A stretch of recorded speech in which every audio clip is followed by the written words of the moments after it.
Without further ado, thanks for joining us for another amazing episode of the Nonprofit Show. Today, we are bringing you Fundraising Academy, which is cause selling education, and it looks quite different. I hope you're all acknowledging and loving, just as I am, this purple. That is a new color for us, although it's not new on our backdrop. So thank you for being a wonderful partner with us to join these presenting sponsors. We are so grateful, and we really like to start every episode by extending our sincerest gratitude and appreciation to all of our sponsors. And I like to say these organizations, these sponsors, they're not only here for the Nonprofit Show, they're here for you. They're here in your community. They're here to support you, lift you up, lean in, and to elevate your mission and your cause. So go find them, give them some likes, some love, follow them, and just, say thank you, just as we want to say thank you to them. And I want to say thank you just because every morning, Julia Patrick shows up. She's the CEO of the American Nonprofit Academy. Because of you, Julia, we have this amazing episode and series of episodes. So Julia is the CEO of the American Nonprofit Academy. This is wonderful that you had this crazy idea to start this show, and we're about 250 episodes strong. I'm honored to serve alongside as your co-host. I'm Jarrett Ransom, CEO of the Raven Group, also known as the Nonprofit Nerd. And today, drum roll, please. Right on cue. We have Tony Beal, and Tony is the Senior Director, Office of Program Administration with the National University. Welcome, Tony.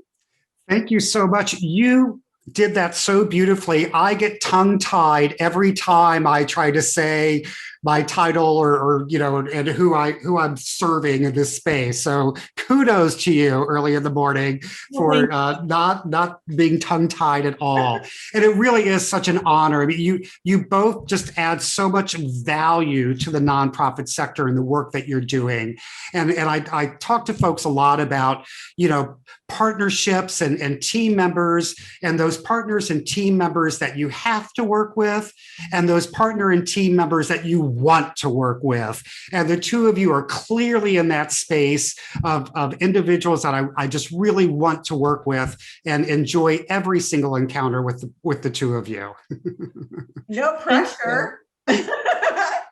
Well, we feel the same way about you because, as we were saying, in the chitty chat, and we say this a lot, fundraising is one of those big pain points that everyone in the nonprofit sector has. And I think one of those things that happens is that you have a passion for the mission and the finding solutions, and then you get so stymied by the fundraising, and it becomes a really tough thing to wrap your head around. And so what's really exciting about where we're going with Fundraising Academy is we're really launching this special series really dedicated to the concept of cause selling. And Tony, you and your team have come up with this brilliant process. It's natural, it flows, it's a 3-phase process with very specific action items that will help you learn how to do cause selling. We're going to be doing this live now through June, twice a month. The episodes are going to be a little bit longer. They're going to be about 45 minutes, and they're going to be housed together. So if you miss something at, let's say, phase 1, second section or whatever, you can jump back in because the archive will be complete. But I think what you'll find, as I have found learning about your system, it's very natural and it's very logical. And so we really want to highlight this process because we believe across this country, really across this world with all of our viewers, that this is that point with which you can move forward and achieve mission success, or you cannot. It's no, absolutely. And Julie, I'm glad that you brought that up. because one of the things that I'm proud about, many things related to our curriculum, but one of those really is how these steps in terms of professional development are really relevant as standalone. So to your point is you do not have to experience professional development in steps 1 through 4. And you don't have to have experienced those, and you will still get some value out of step 5 because they all are just so powerful as standalones. So I'm really glad that you mentioned that. Yeah. And sometimes we forget where we're falling down, or we put more effort and energy into the things where we feel successful with. And so then we, let other things slide. So I think you're going to be here with us over this series to really help refine those points of what we need to do. So this might be a good series to attend with your team, get your team together on one of the rebroadcasts in our archive. Certainly joining us live. I think it's just going to be something that you can jump in. Maybe you've had a situation that didn't go so well with a donor, and maybe it's a great way to do a debrief to figure out what you could have done better and what steps could have been. So without further ado, okay. Woo! We are at phase 1, step 1. Diving in to prospecting. Diving right in with prospecting. So we're very intentional about the terminology of cause selling. I just kind of wanted to share that with our audience today, and really challenging fundraisers to rethink about the work that you do and to really embrace the fact that you are selling. What you're selling is probably one of the most important items in the marketplace that you can sell, right? And that is a solution, an idea that meets a community need. So we lean in very heavily to the terminology of cause selling. And in fact, our curriculum and these 8 steps really were created looking at the best of the best in terms of what's working in the for-profit sector around sales and sales strategies. So really taking, again, that best of the best of what's happening in the for-profit sector and just slightly modifying it. It's really just, changing some terminology so that it works really well in the nonprofit sector. And this strategy is very specific. I'm not surprised that you got tremendous feedback in your survey around fundraising, right? Fundraising training, because there's so many different strategies and different lanes that you can go down as you're looking to raise funds for your organization. Our lane at the Fundraising Academy, very specific. It's about relationship-driven fundraising. It's that one-on-one interaction with your donor. And that starts with phase 1 and step 1 of prospecting and taking the time to develop your list of potential donors, right? You have to start somewhere. And so you just start creating a list, right? Give yourself the freedom. Don't really think about it too much initially. Just start creating a list. And there are many different ways that you can go about that. But really, the prospecting, it really is the process of looking for and searching for your prospective donors. And understanding what makes a qualified prospect. I'm interested in that, because I think sometimes we just look around and we think, okay, who's the wealthiest, family in our community? Who's the biggest corporation? XYZ nonprofit. Well, they got a bunch of money from them. We need to get that. I mean, I'm thinking all the time. You hear that all the time. Yeah. All the time. And so when I was actively boots on the ground fundraising, it's not uncommon. To go to another nonprofit's website that might have a similar mission and see who's supporting them. Yeah. I mean, people give to more than one cause when there's a cause that they're passionate about, right? And very rarely does one organization tackle all of the needs of a specific community, right? So if you go to if your nonprofit is serving youth, right, and you go to the website of another nonprofit that's serving youth, chances are you're not serving them in the same way. But because those donors are passionate about serving youth, they're more likely to want to hear your story and engage with you, at least initially to understand how they might expand their passion to your mission as well. I call that data mining. And Yes. I am that nonprofit nerd that when I go to any institution and there's a donor wall, you better believe I'm reading to see whose name is up there. Some other of those tools, Yeah, take a picture of it. Guilty. And then you zoom in, right? Yeah, I'm glad to know I'm not the only one that data mines, on my off time, weekends, whatever. But you had mentioned their website, Tony. I think that's a great point. Their social media channels, when they give a shout out, their annual reports, even their 990s might mention some of this information. All of this is public data. All of this is public data. So it's really not that hard to find. It's just knowing where to find it. Right, absolutely. And I'm so glad that you gave those examples, because a lot of times when we think about the term data mining, we think about our own data, like, our own data, looking at our donor data, where are our lapsed donors, how do we re-engage them? But there is that external data mining that takes place. And a lot of folks, I think, when they hear data mining, they think of just their own kind of, digging in their own mind. Yeah, what do we have? But when you bring in some of these external, what I like to do, Tony, is then present that to the board and the leadership to say, on this list, who do you know? Right? Absolutely. How do we now get a conversation with them? Because we saw them, listed in this piece or with this organization. Clearly, they love the mission of youth, or they love the mission of X, Y, and Z. Right. We think they too might be interested in what we do. So that could be a qualified prospect. Absolutely. Absolutely. So typically, within our curriculum, we talk about a qualified prospect as someone that has the means to give, the ability to give, an interest in giving, and a passion, for your organization. Now, you may not, again, we're prospecting, we're creating a list of individuals that we're then going to spend even more time kind of researching and getting to know them before we even really get to know them, right? Before we go to the next step. And so once we've created that list, however we've accumulated that, brainstorming with board members, data mining internally, externally, there's a great process that we use called the Madden test.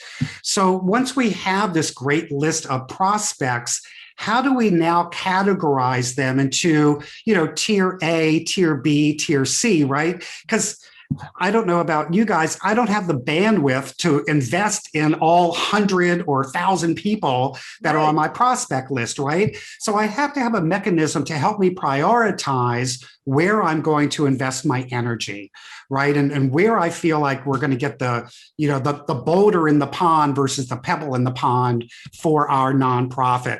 And one of the ways that we suggest doing that is this very easy Madden test, where you take a look at your prospect and think, do they have the financial means to give? Are they approachable? Do they have a desire? Are they the decision maker? Will they be emotional around what we are doing? And what need of theirs can you fulfill in this partnership?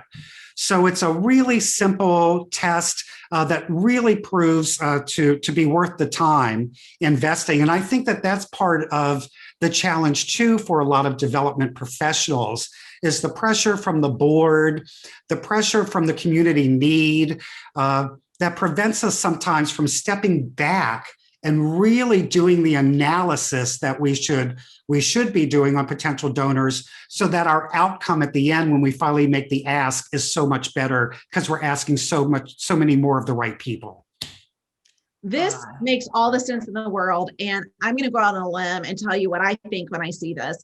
Qualifying prospects can be maddening, but you make this test, this Madden test, not so maddening, right? So then you're like, this makes perfect sense to say, okay, yes, this is frustrating. I know you want me to work all these qualified prospects, but let's take it through the test. Let's hit MADDEN. And then are they still a qualified prospect? Which of these do they fit and where don't they, so that we know how we might be able to engage them further?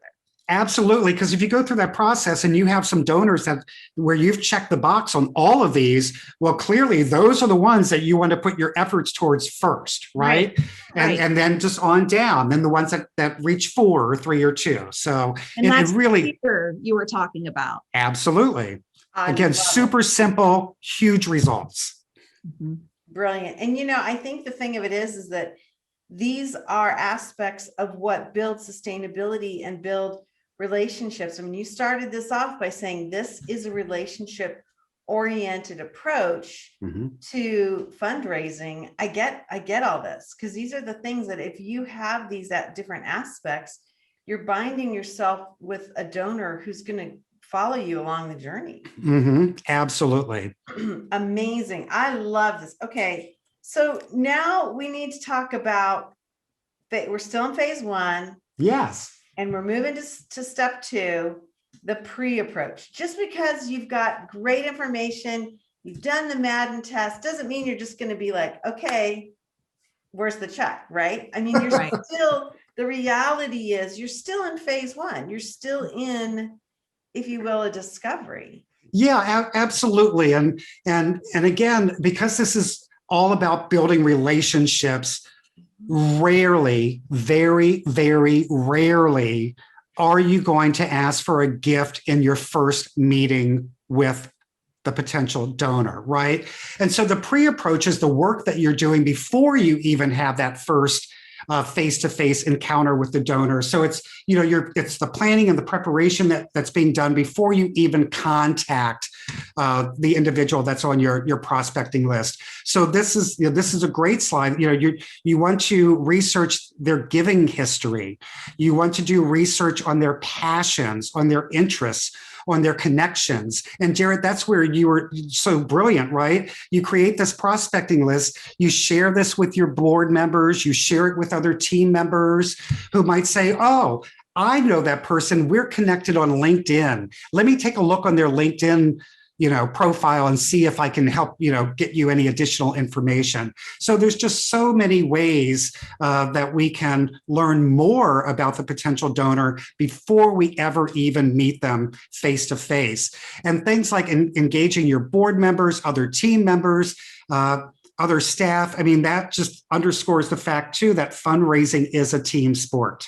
Yes. And I want to make a note that the giving history is not always, as we said, your internal data.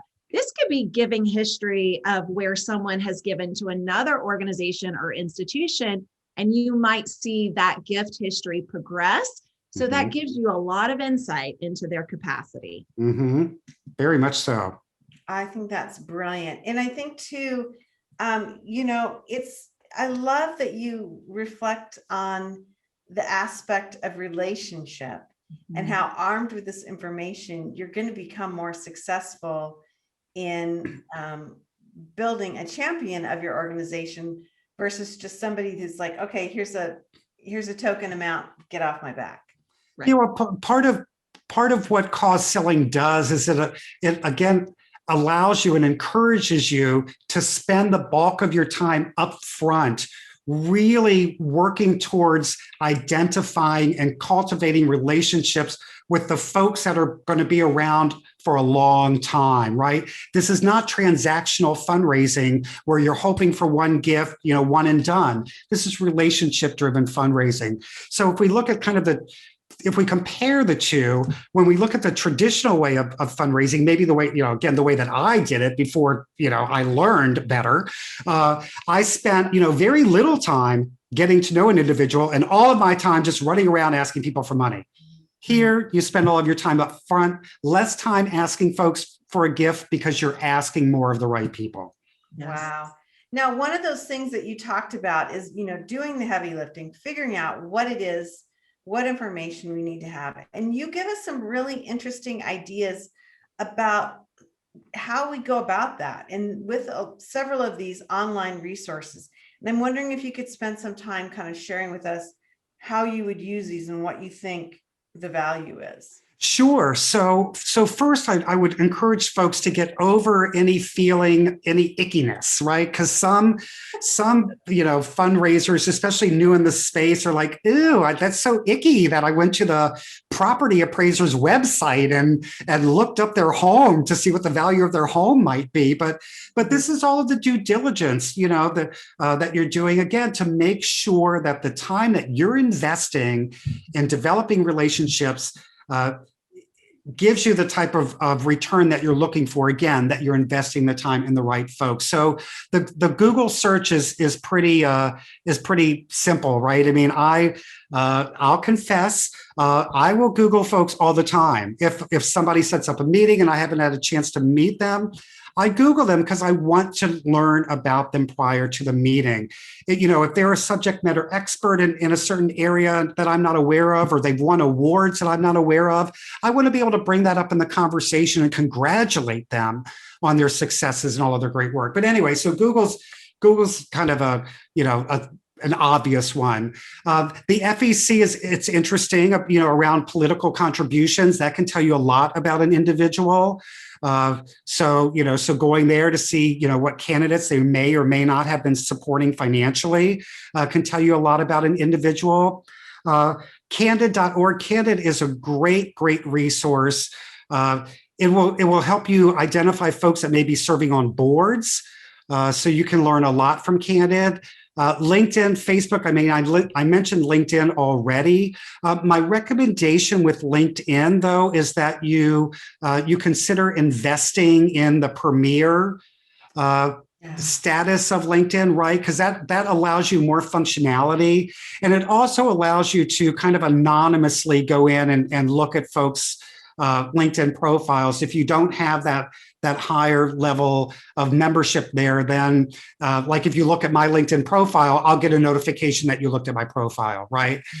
So thinking about things like that, Facebook, Twitter, and then Zillow, which is very similar to what I said about using the property appraiser's website.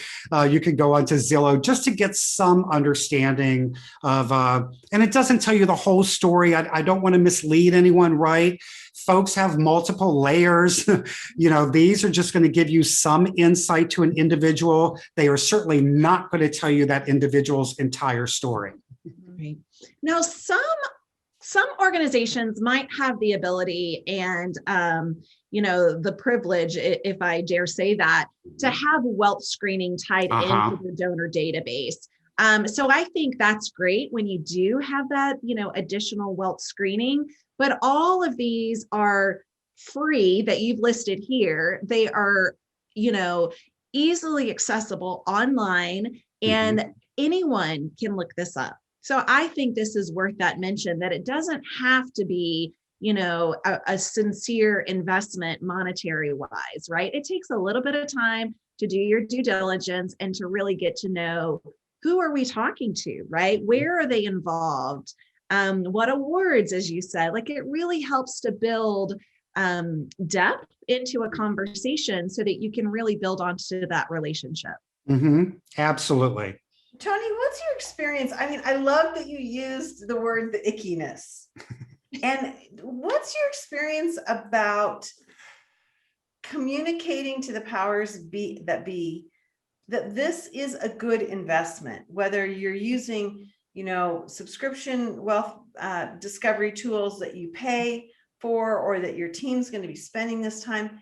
What are some of the things that you can suggest that we communicate to the board, or even just to the C-suite, of why we need to be doing this? Yeah, so I think first we need to make sure that our C-suite and our board members all understand why many of our fundraisers titles are director of development, right? Because we have to develop these relationships, and that takes time. Now, I get that a lot of organizations are constantly in financial crisis mode. I totally understand that. But if you step back and you invest your time, like we're saying in this kind of research, again, your outcomes are going to be much greater than if you're just pounding the pavement. And that's the other thing. A lot of CEOs and executive directors will say, if my fundraiser is sitting at their desk, they're not doing their job.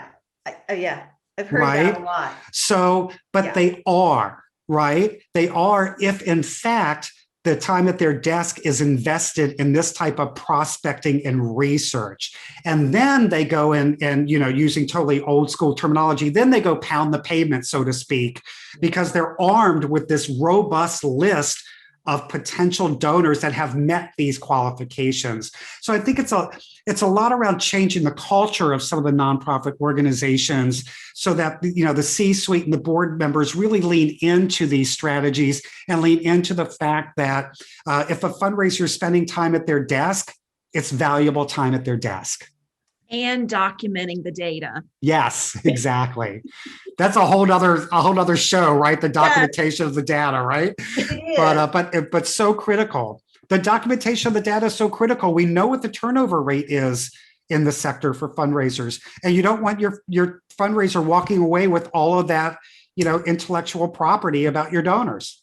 No, and we have heard time after time after time that, like you whoever, as the development person, may not get the big gift, but 10 years down the road, all of the work that you've done and the previous people in this position through that relationship building is all for the mission. It's for the cause. It's not for you as the person, it's for the institution. And so this bears fruitful and proven time over time with some really large gifts. It could be planned giving, it could be during a capital campaign.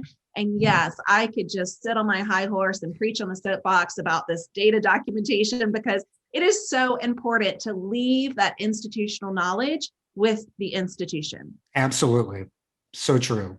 Well, and that's something that we probably need to spend some time on, and we'll get back to that. Yes. But yeah, I appreciate that you brought that up. I think it's AFP who gives the Association of Fundraising Professionals gives the statistics, the statistic that most nonprofit development directors last no more than 18 months at their job, which is brutal for everyone, from them, for the organization.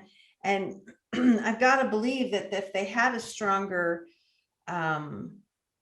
process that your cause selling series has, that there wouldn't be as much frustration.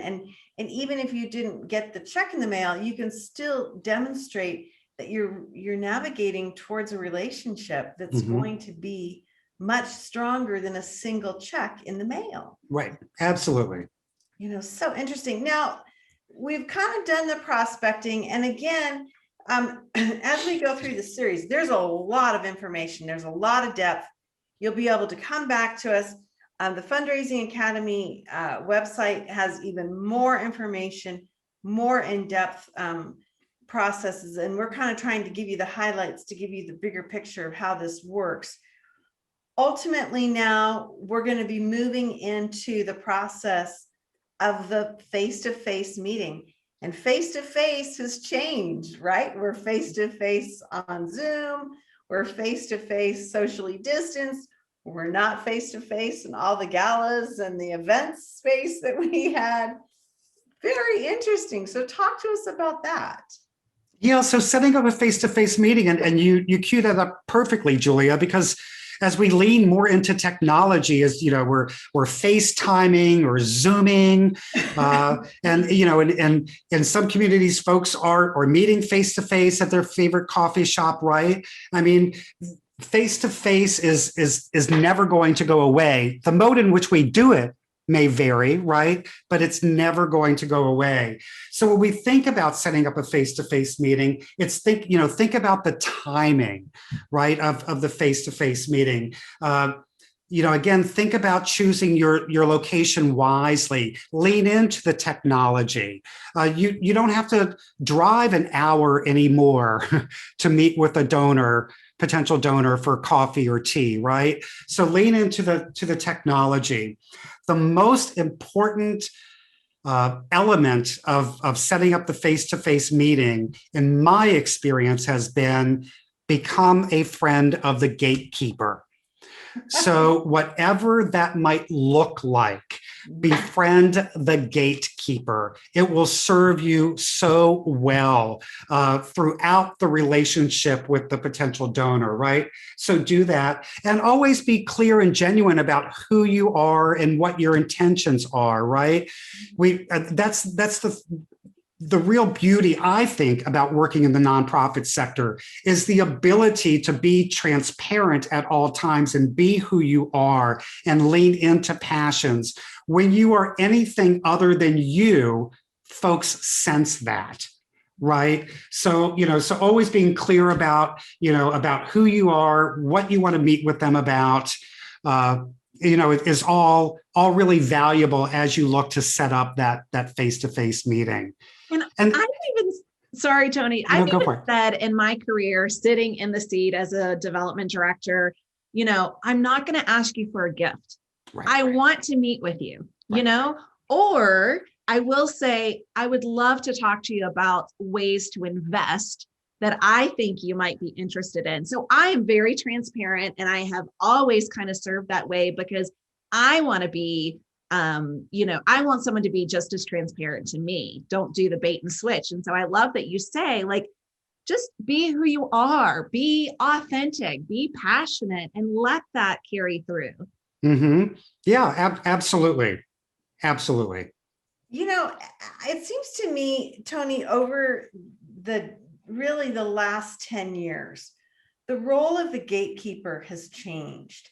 Because it's no longer that literally that person sitting outside the office door and that you have to get past. And I'm wondering if you're starting to see this. It seems like, more people on the executive level and even older donors, they're answering their own email. They're looking at their own things. They're setting their own calendars. They might share it with, admin, but they're more there seems to be a change, and I'm just wondering if you could talk about that.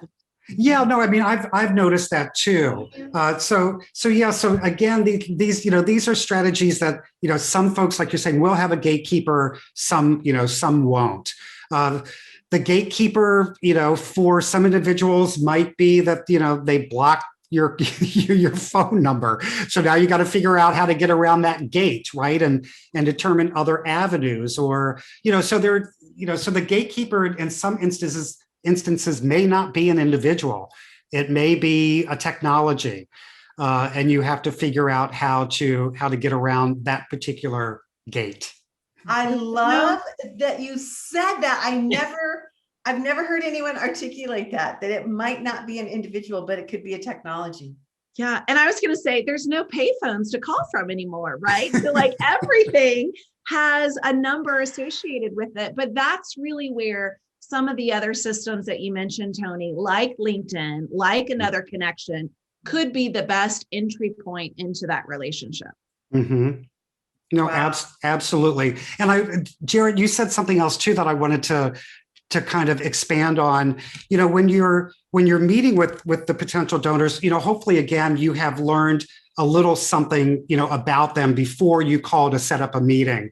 So a lot of times you could say, I saw in the society section of the local newspaper that you support the Humane Society. Or again, I should probably say XYZ. You support XYZ organization. We have a very similar mission. I'd love to meet with you and get your opinion on some new programs that we're starting in our organization, knowing that you're passionate about this space. Mm-hmm. Absolutely. Folks love to give their opinion, and they love to share their experiences. They love to tell their story. So giving them those opportunities right out of the gate immediately starts to build that relationship, and immediately starts allowing the potential donor to feel like they're adding value before they've ever really done anything. Right. I love that example. I love that. Thank you. I think that's a really good idea. We don't have a lot of time left, but I wanted to kind of get your assessment on this process. And again, everybody, this is going to be a journey that we take together. It's going to be really exciting. So to have a little bit of patience and know that we're not going to get to everything in 30 to 45 minutes. So this is really a retrain of the brain and mindset, which I think we could all agree we're due for. But, one of those things I'd love for you to kind of maybe frame this up as we end our first series of cause selling with Fundraising Academy is, what does this look like in terms of time? You mentioned as we were chatting that this is really something that you want to invest in up front and spend a little bit more time. But what do you think is a good idea for how to plan this out? Yeah, that's a really great question. And so, we of course we stay in touch with a lot of the folks that have earned their cause selling certificate through our programs to kind of see how the process is working for them. And I think, like anything else, there isn't a one size fits all answer for that. I mean, I would love to tell you, oh, it takes 6 to 8 months to get to cycle, to step 6 or whatever. But it really varies on the individual. And that's what we're stressing around cause selling is the individual, right? And not saying, oh, in 6 months with this person, I should be here. Because every individual is different. And that's really the core of what we're trying to deliver in our curriculum. Individuals, relationships, getting to know that person. So it's a really great question. I don't have a standard answer only because it really does vary. You could have, again, you're spending the bulk of your time doing the research. So maybe you're spending 2 months on research, on the prospecting and the pre-approach before you actually make that initial contact to set up the first meeting. Maybe that's 60 to 90 days. But then after that first meeting, depending on their level of engagement and their passion, you might fast track through those other steps. Right. Interesting. Okay. I love that you framed it that way, because that makes a lot of sense. And especially, as we are looking at the changing nature of how we engage with potential donors, people that might have known about us, left, come back. I mean, for a myriad of reasons, people that don't know anything about us. It's just such a moving target. And I think another thing too, that as we go through this series, I think there's such an interesting discussion about multi-generational giving. That piece that's like the grandparents gave, the parents gave, and now they're millennial children. That has to figure into this as well, because we have layers of families and relationships that we've had that change or morph, and we can't discount that. No, you can't discount that. No, not at all. And again, it's, I'm going to sound like a broken record again, but it's the relationship. I've seen plenty of scenarios where, like you were saying, the grandparents gave, right? Now the parents are giving, and now hopefully the children will give.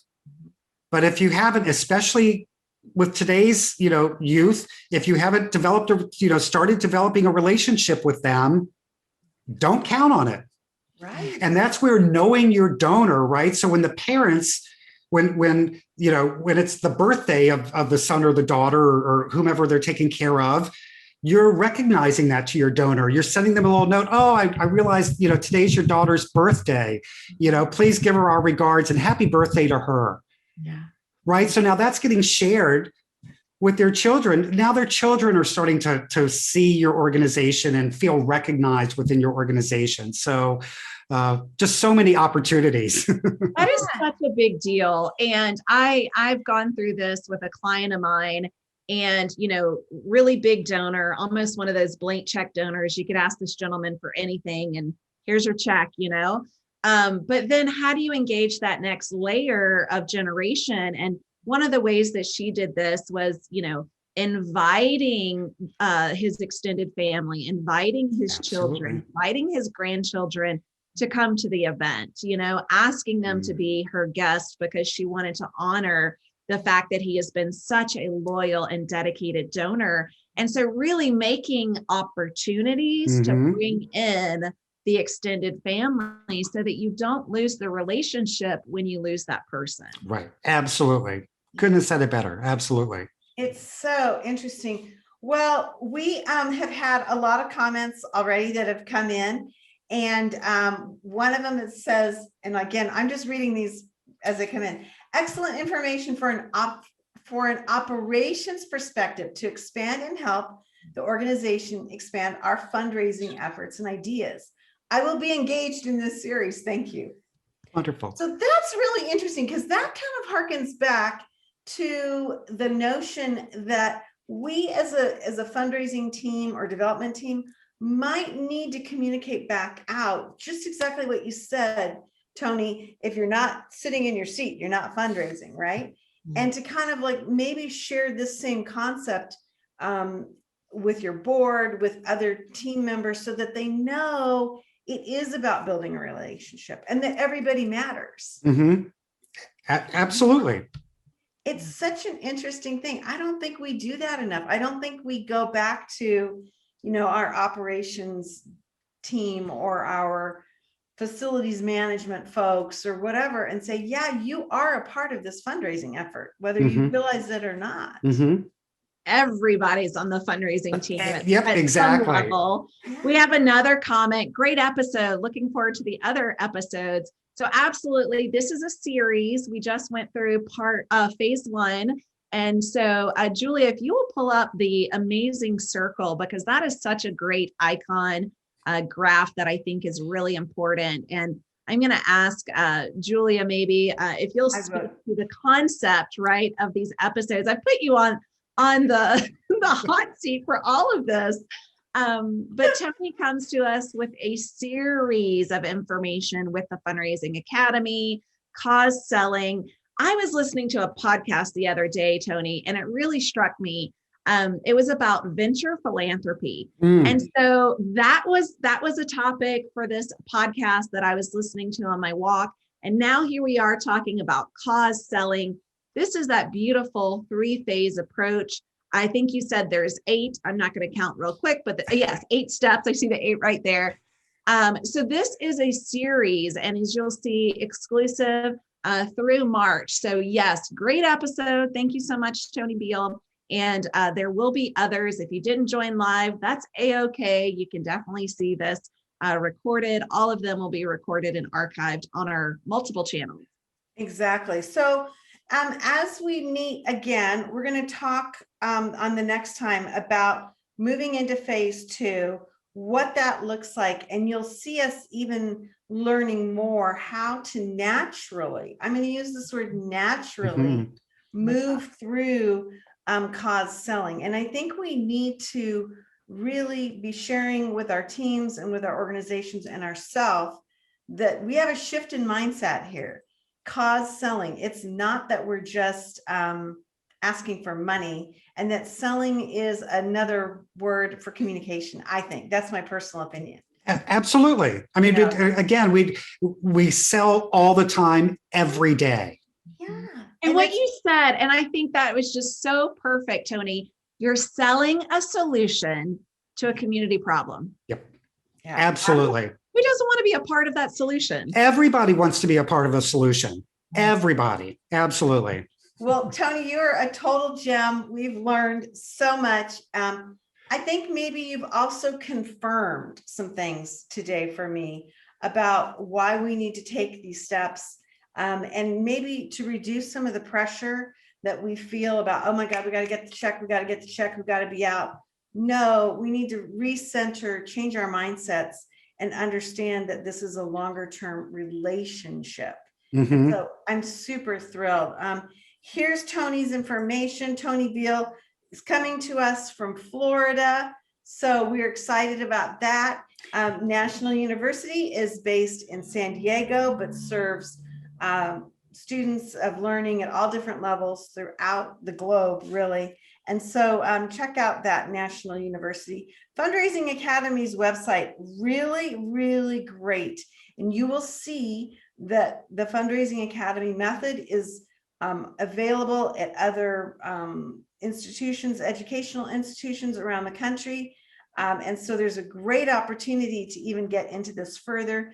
Tony, you are very closely aligned to CFRE studies and testing, correct? Yes, that's correct. So a lot of our professional development is approved by CFRE for continuing education credits. So that's really important to us. I mean, one of the things around our curriculum is we really look at it as an added value to the sector, not a competition to any of the other great professional development and learning opportunities that are out there. So we value very much our relationship with AFP and CFRE. Okay, awesome. That's good to know, because I think that so many of us in the sector, we are searching for knowledge, we're searching for additional training, and sometimes it can be fraught with a little bit of, competition or, redirection. So really, really exciting. I have just learned, like I said, so much. Looking forward to this. Make sure that you find time to invest in this with us. If you went out into the marketplace and had to write the check for actually sitting down in these, it would be quite a different experience and expense. So we're really excited that we were able to snag you in for this special series, Tony. Wow. I'm so honored to be with you both. Thank you. Thank you. I am buzzing. This is the stuff that I love to nerd out on. It's like I just had a, 4 shots of espresso, because I could just keep talking about this stuff. I understand completely. Oh my gosh. Well, again, we want to thank our sponsors, because without them, we would not be here really taking this bold step for us. We want to appreciate everyone's time. These segments do run a little bit longer, but again, thank you to our sponsors that have afforded us this.